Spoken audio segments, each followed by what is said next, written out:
नमस्कार, मैं हूं देवेंद्र। आप देख रहे हैं पंजाब केसरी टीवी। कृष्ण बेदी हरियाणा सरकार में कैबिनेट मंत्री मेरे साथ हैं। सर, विधानसभा का बजट सत्र शुरू हो रहा है, किस तरीके की सरकार की तैयारियां हैं? देखिए, आज हमारी बीजेपी सरकार 3 और नायब सरकार 2 का पहला बजट सत्र हम आज शुरू करने जा रहे हैं 11 बजे से।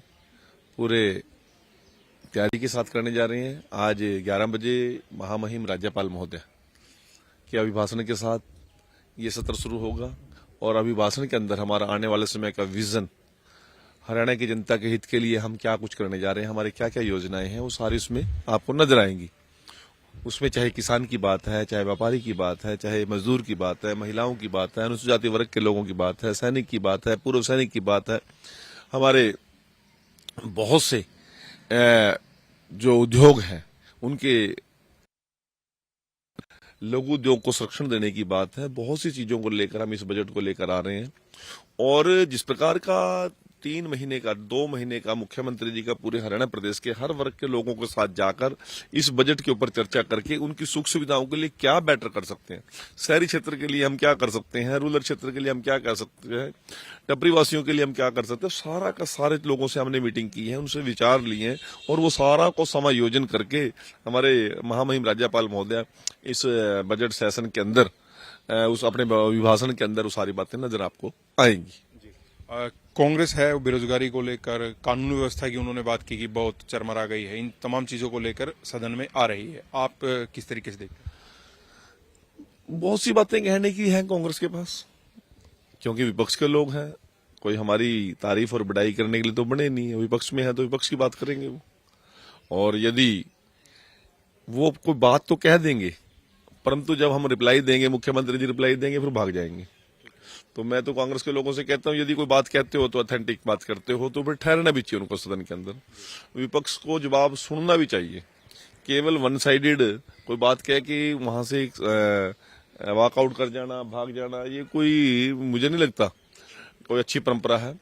और विपक्ष अपनी कमजोरियों को भी बताए। आज स्थिति क्या है? तीसरा सेशन आ गया, नेता प्रतिपक्ष का चुनाव ही नहीं होगा, कल भी नहीं हुआ, आज भी ये चर्चा बिना नेता प्रतिपक्ष के सदन में जाएंगे। आप उनसे सवाल करेंगे तो कभी महाराष्ट्र के चुनाव का बहाना लेते थे, कभी दिल्ली चुनाव का बहाना लेते थे, फिर निकाय चुनाव का बहाना लेते थे। आज पूरी तरह बैकफुट पे विपक्ष है और डेमोक्रेसी के अंदर कमजोर विपक्ष बड़ा हानिकारक होता है। इस चीज की कमी हम भी महसूस कर रहे हैं।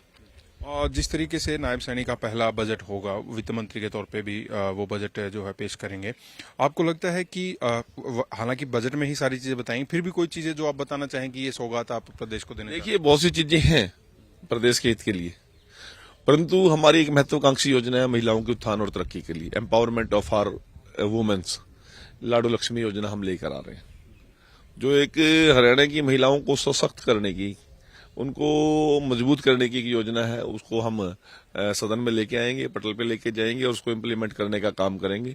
इसके साथ उद्योग धंधे हरियाणा के अंदर किस प्रकार से बढ़े, लोगों को एम्प्लॉयमेंट किस प्रकार से मिले, और शिक्षा के क्षेत्र में और चिकित्सा के क्षेत्र में हम महत्वपूर्ण इस बजट के अंदर विषय लेकर आ रहे हैं। आप सभी को 17 तारीख को जब बजट पेश होगा तो आपको सारी चीजें उसमें नजर आएंगी। अब की बार वो एक जो डोंकी वाला है कि अवैध तरीके से ना भेजे, वो वाला बिल, और एक कीटनाशक दवाइयां जो गलत ना बने, हाँ, वो भी बिल है। और साथ में जिन लोगों ने उन गरीब बेरोजगार परिवारों को लूटने का काम किया और उनको गलत रास्ते से डालकर की मैन पावर को भेजने का काम किया, उनके खिलाफ एक सख्त कानून लेके आ रहे हैं।